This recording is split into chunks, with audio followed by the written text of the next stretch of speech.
Hello everyone, I am Piyush Anand और आज हम लोग डिस्कस करने वाले हैं कि सीबीएसई क्लास 10th का जो रिजल्ट डिक्लेयर करेगा वो कैसे डिक्लेयर करने वाला है। तो सबसे पहले क्या होता, कुछ रिसेंट सिनेरियो देखते हैं। तो 14 अप्रैल को सीबीएसई ने ये डिक्लेयर किया था कि जो हमारा क्लास 10th का एग्जाम होने वाला था उसको कैंसिल कर दिया गया और जो रिजल्ट प्रिपेयर किया जाएगा उसका वो बोर्ड के कुछ क्राइटेरिया होंगे जो बोर्ड ही डेवलप करता, ठीक है, ऑब्जेक्टिव क्राइटेरियन डेवलप करता और उसके अकॉर्डिंग हमारा रिजल्ट आता।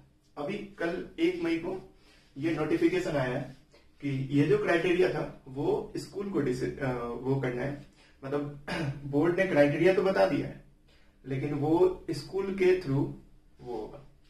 जैसे उसमें क्राइटेरिया में ये बताया गया है कि जैसे हमारा एग्जाम होता है तो उस एग्जाम में 100 मार्क्स का पेपर होता है, ठीक है। 100 मार्क्स मतलब परसेंटेज जो आता है, जो भी रिजल्ट आता है वो टोटल 100 मार्क्स का होता है। तो इसका 2 पार्ट होता है, एक तो इंटरनल एग्जाम होता है, इंटरनल एग्जाम होगा, ये कितने का होता है 20 मार्क्स का, ठीक है। और एक एग्जाम होता है एक्सटर्नल, एक्सटर्नल या एग्जाम जो बोर्ड एग्जाम होता है वो, ठीक है। अब ये होता है 80 मार्क्स का। तो ये वाला जो क्राइटेरिया है 20 मार्क्स वाला, ये पुराना वाला ही है। ये जो अर्लियर जो क्राइटेरिया था वो सेम है, अर्लियर वाला सेम है, ठीक है।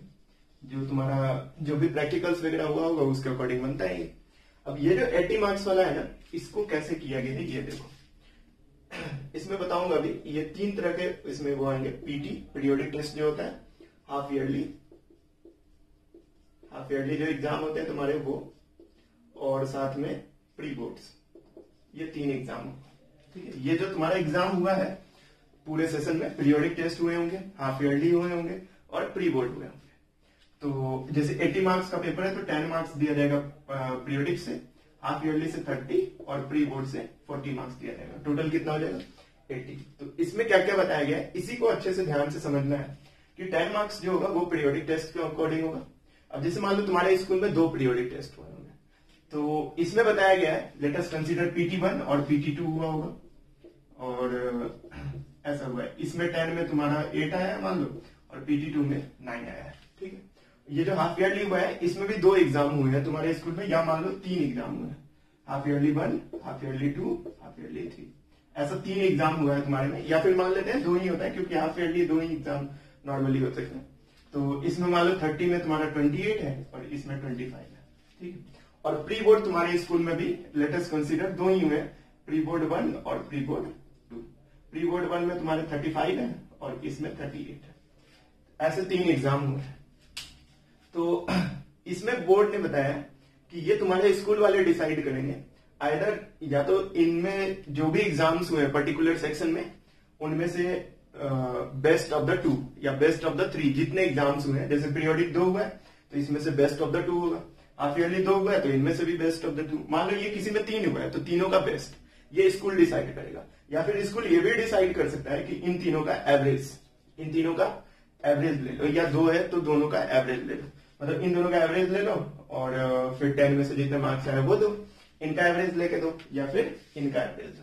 तो एक क्राइटेरिया यहाँ पे क्या था कि best of the exams, best of the results, ठीक है, और एवरेज, या तो बेस्ट ऑफ द रिजल्ट ले लो या फिर एवरेज ले लो।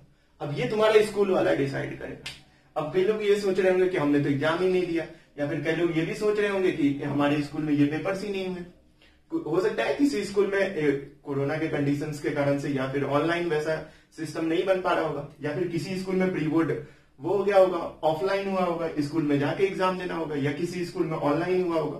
तो इसी के डिपेंड ऑन द सिचुएशन कि किसी का स्कूल का एग्जाम टफ हुआ होगा, किसी का थोड़ा इजी हुआ होगा। तो इसलिए बोर्ड वाले ने सब कुछ स्कूल पे दे दिया है और कुछ गाइडलाइंस बना दिया, उसको स्कूल वाले फॉलो करेंगे। तो ये सारा चीज होगा। अब ये सारी चीज स्कूल करेंगे, कैसे करेंगे देखो। इसमें बताया गया है कि 7 मेंबर्स प्लस 1, ठीक है, 1 लीडर।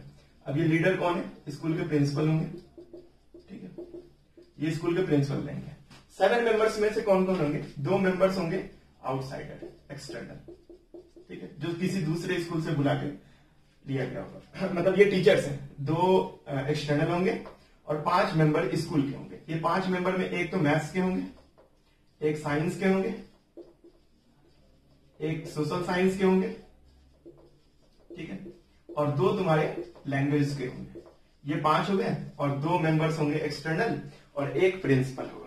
अब तुम्हारे स्कूल में जो भी क्राइटेरिया हुआ होगा इनमें से, और इसमें एक बात मैं बताना भूल गया हूं कि स्कूल का परफॉर्मेंस का भी देखा जाएगा। स्कूल जो है वो लास्ट ईयर्स में कैसे परफॉर्मेंस किया गया है।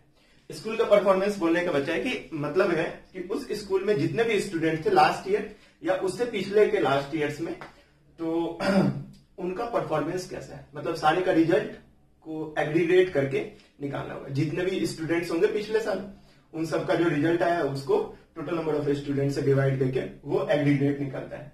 तो तुम्हारा जो एग्जाम होगा का जो रिजल्ट आएगा उसमें ये क्राइटेरिया होगा पहला, और दूसरा इस पे बोर्ड फोकस करेगा। बोर्ड इन दोनों चीज को ध्यान में लेके रिजल्ट प्रिपेयर करेगा। तो तुम्हारे स्कूल में जो मेंबर्स, जो कमिटी बना, उनमें कितने मेंबर्स होंगे? 8 मेंबर्स होंगे। 7 मेंबर्स कौन होंगे? ये 7 मेंबर्स तो डिसाइड होगा और इनको लीड करेंगे प्रिंसिपल जो तुम्हारे स्कूल के हैं वो।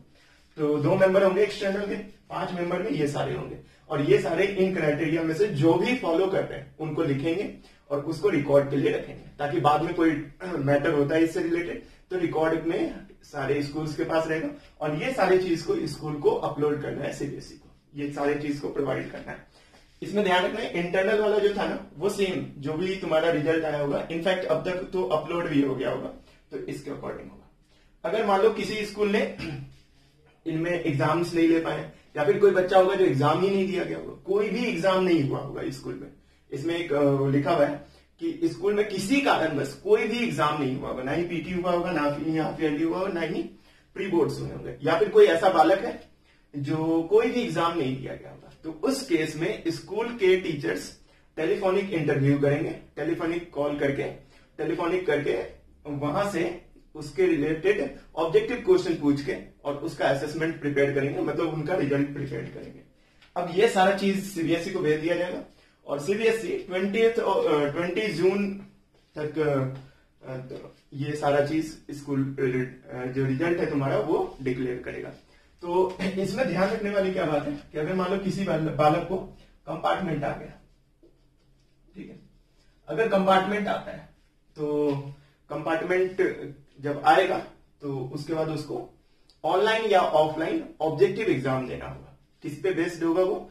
तो जो सैंपल पेपर्स बोर्ड ने दिया है उसके रिलेटेड कंपार्टमेंट एग्जाम आएगा, ठीक है। कंपार्टमेंट एग्जाम का जो सिलेबस होगा, जो क्वेश्चंस पूछे जाएंगे वो सैंपल पेपर से रिलेटेड पूछे जाएंगे, और ये ध्यान रखना है ऑब्जेक्टिव होगा कंपार्टमेंट, और ऑनलाइन भी हो सकता है या फिर ऑफलाइन हो सकता है। और वो वाला मैटर पहले वाला है ही कि अगर किसी स्टूडेंट को ये सारा परफॉर्मेंस उसको नहीं जचता है तो वो बाद में जब सिचुएशन ठीक होगा तब वो एग्जाम दे सकता है, ठीक है। जब भी सिचुएशन ठीक होगा, नॉर्मलाइज होगा, तो वो ऑफलाइन पेपर दे सकता है। तो दैट्स इट। अब इसमें क्या है ना कि कुछ स्टूडेंट्स का ये सारा परफॉर्मेंस अच्छा नहीं होगा, या तो एग्जाम ही अच्छे से नहीं दिए होंगे, या फिर जो भी हो परफॉर्मेंस अच्छा नहीं हो, तो फिर यहाँ पे दिक्कत आ जाएगा। जो स्टूडेंट अच्छे से नहीं दिए या फिर उनका अगर उन टीचर से नहीं बनता होगा में भी, तो वहां पे दिक्कत आ जाएगा। तो उस केस में अपने स्कूल वाले से कांटेक्ट कर लो ताकि जो भी हो उसमें फेयर वो हो जाए, तुम्हारा रिजल्ट आ जाए। तो ये है सारा इन्फॉर्मेशन।